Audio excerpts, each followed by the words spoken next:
네,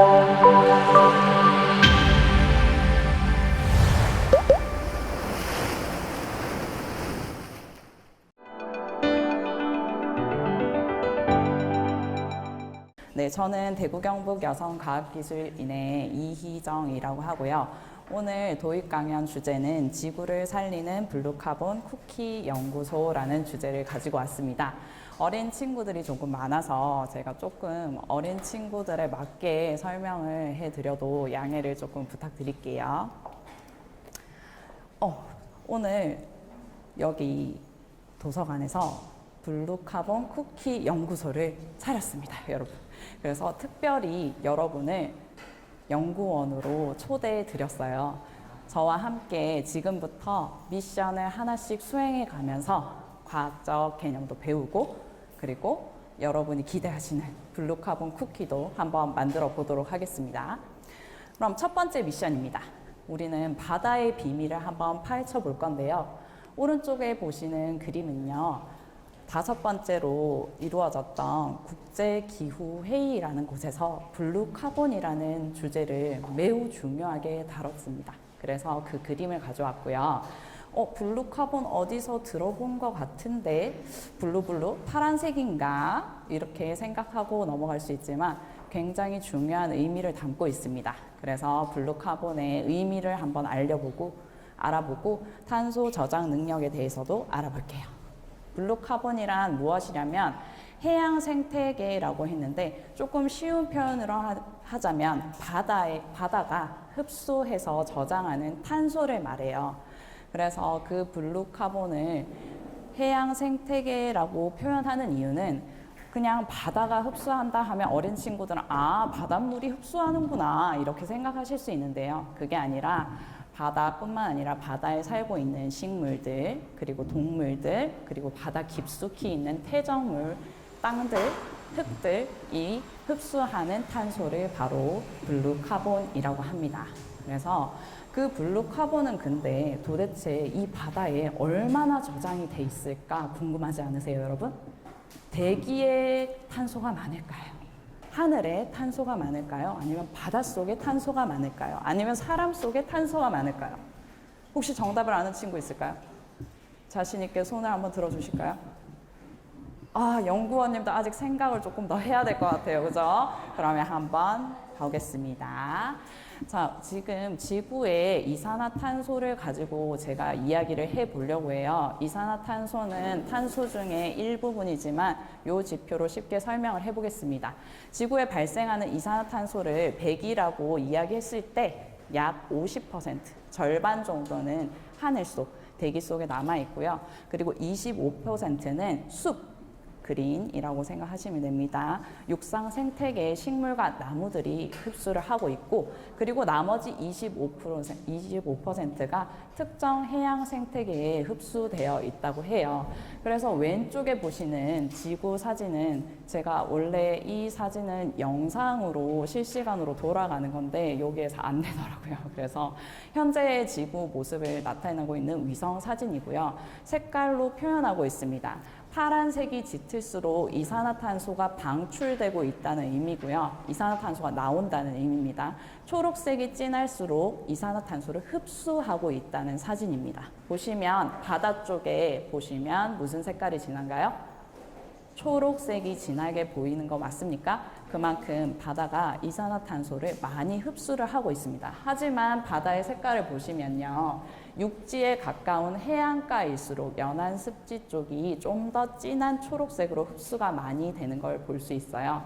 그래서 제가 우리나라 쪽을 정말 확대해서 오고 싶었는데 아쉽게도 그렇게는 못했지만, 우리나라에서도 갯벌이 보이는 습지 부분이 진한 초록색으로 나타나고 있습니다. 그래서 이렇게 바다는 많은 양의 탄소를 저장하고 있는데요. 그렇다면 지금 수치를 보니까 육상 식물들도 약 25%고 특정 해양 생태계도 25%인데 과연 흡수하는 속도는 누가 더 빠를까요? 저는 숲이 더 빠를 것 같아요. 저는 바다가 더 빠를 것 같아요. 손들어서 맞춘 친구에게 쿠키 하나를 더 주겠습니다. 둘 중에 하나입니다. 정답은 숲일까 바다일까? 멋지게 든 친구. 뭐라고요? 확실합니까? 한 번만 더 기회를 줄게요. 정답입니다. 자, 선생님이 지금 말한 거는, 박수 한번 줄게요. 네. 자, 저를 봐주세요. 여러분, 저는 속도라고 얘기했습니다. 양이 아니에요. 흡수하는 속도를 한 연구원들이 비교해 보았습니다. 지금 오른쪽은 논문에 실려 있는 그래프 결과를 직접 가져온 건데요. 위쪽에 2개가 육상식물들, 숲이라고 생각하시면 됩니다. 아래쪽에 3개가 해양식물들을 의미하는데 그래프는 단위 면적당 이산화탄소의 흡수 속도를 표현한 건데 딱 봐도 그래프가 어디가 높습니까? 아래쪽이 높은 게 보이시죠? 그래서 각각을 비교할 수는 없지만 최대 속도를 비교한 결과 50배 정도 빠르다고 합니다. 그러면 바다는 중요할까요? 안 중요할까요? 중요합니다. 바다가 오염되고 그리고 시스템이 파괴되면 어떻게 될까요? 탄소를 저장하고 있을까요? 탄소를 폭탄처럼 터지게 될까요? 폭탄처럼 터지게 됩니다. 그러면 우리 지구가 어떻게 될까요? 탄소가 저장되어 있지 않고 계속 나와서 대기 중에 많게 되면 지구가 어떻게 됩니까? 온난화. 정답입니다. 지구가 점점 뜨거워집니다. 그러면 우리는 또 다른 문제를 안게 되겠지요. 이처럼 바다는 아주 중요한 역할을 하는데 이 중요한 역할을 하는 곳이 우리 가까이에 있습니다, 여러분. 대구에 있어요.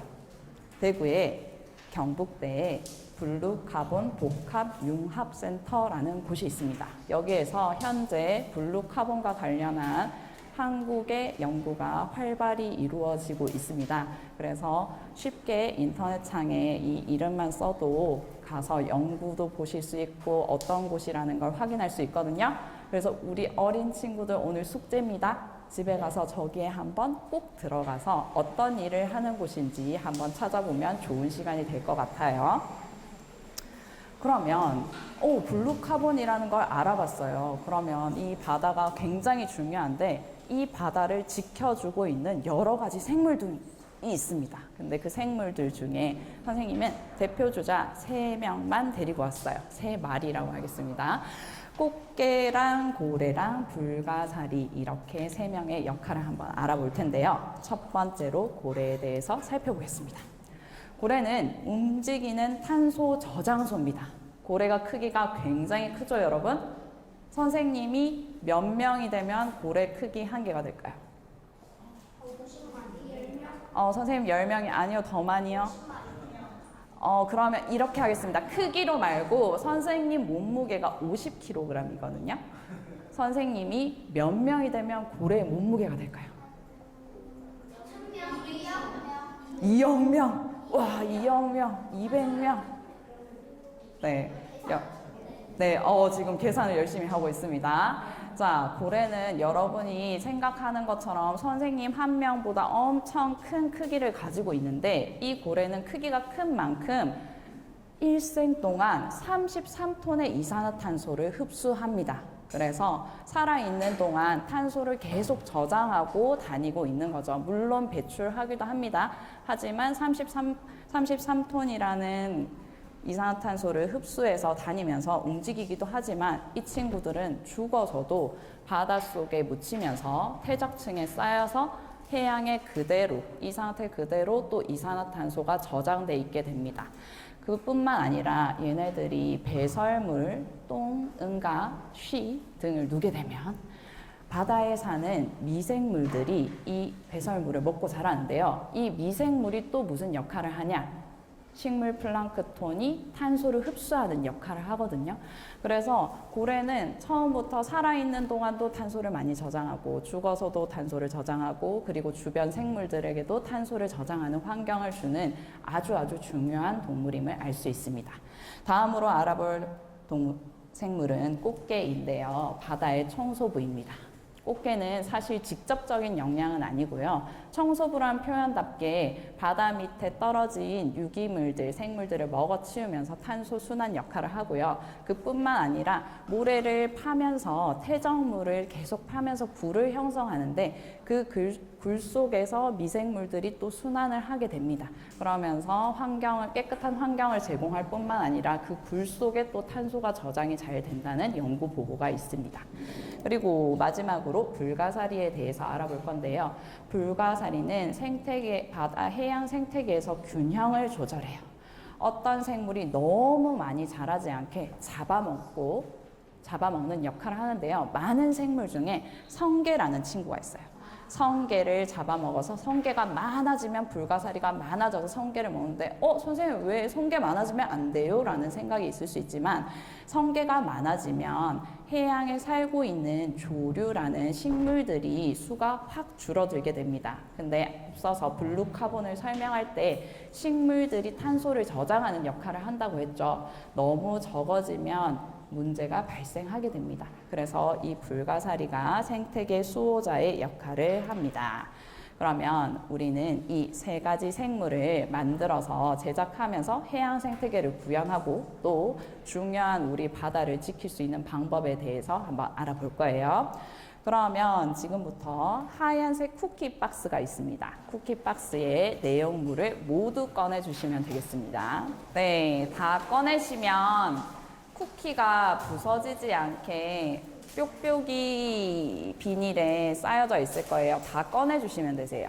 네, 봉지는 아직 뜯지 말고요. 어떤 쿠키가 있는지 한번 확인해 주세요. 구성품 먼저 확인해 보겠습니다. 쿠키 3가지가 있어요. 고래, 꽃게, 불가사리 3가지 쿠키가 있고요. 아이싱 펜이라는 게 2가지 들어 있습니다. 아이싱 펜, 색깔은 모두 랜덤이고 다른 색이 2가지 들어 있습니다. 그리고 해양 생물 모양의 젤리가 들어 있고요. 그리고 동그란 과자 봉지가 있을 겁니다. 우리 먼저 쿠키 가이드를 한번 보고 시작을 하겠습니다. 고래, 꽃게, 불가사리에 각각의 역할이 있는데요. 그 역할을 우리 다시 한번 생각하면서 우리는 바다를 어떻게 지켜야 될지 약속도 한번 이야기해 보면서 쿠키를 만들 거예요. 일단 고래 자체가 거대 탄소 저장을 하고 있다고 했습니다. 맞습니까?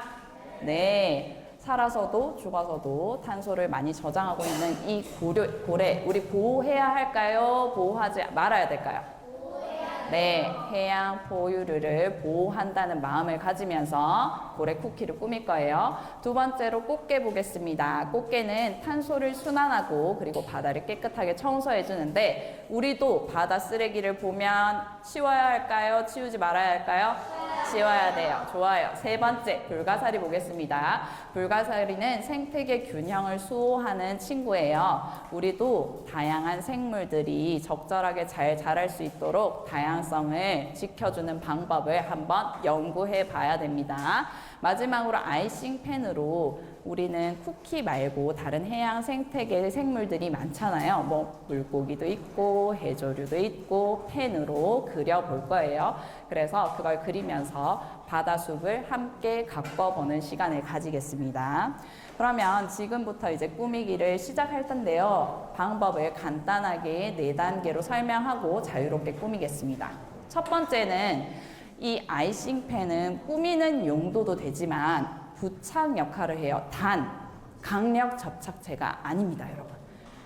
일시적으로 고정해주는 역할을 하는데 이걸 고정하지 않으면 쿠키가 계속 흔들리면서 여러분이 꾸미는데 문제가 생길 수 있어요.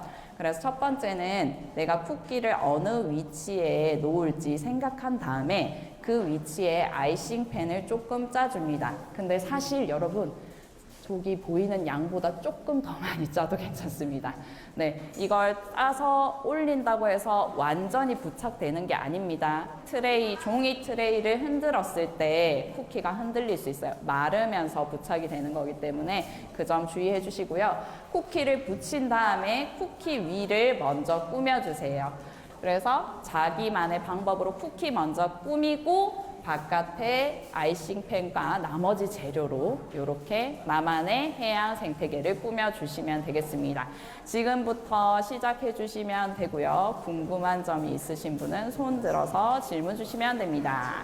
그래서 여러분 정리를 다 하시면 블루카본 지킴이로서의 우리 역할을 다 같이 한번 읽고 마무리를 해보도록 하겠습니다. 자, 준비, 시작! 블루카본은 바다가 우리에게 주는 거대한 탄소 저장 시스템입니다. 작은 실천 하나가 바다를 지키고 지구의 미래를 바꾸는 힘이 될 수 있습니다. 그래서 우리는 오늘부터 3가지 꼭 지키기로 합니다. 첫 번째 뭡니까?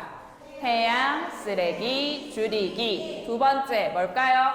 해양 생태계 보호. 세 번째 중요합니다. 뭡니까? 블루카본 알리기. 오늘 수업 재밌으셨나요? 네. 다음에도 즐거운 강연으로 만나기를 약속드리면서 감사합니다.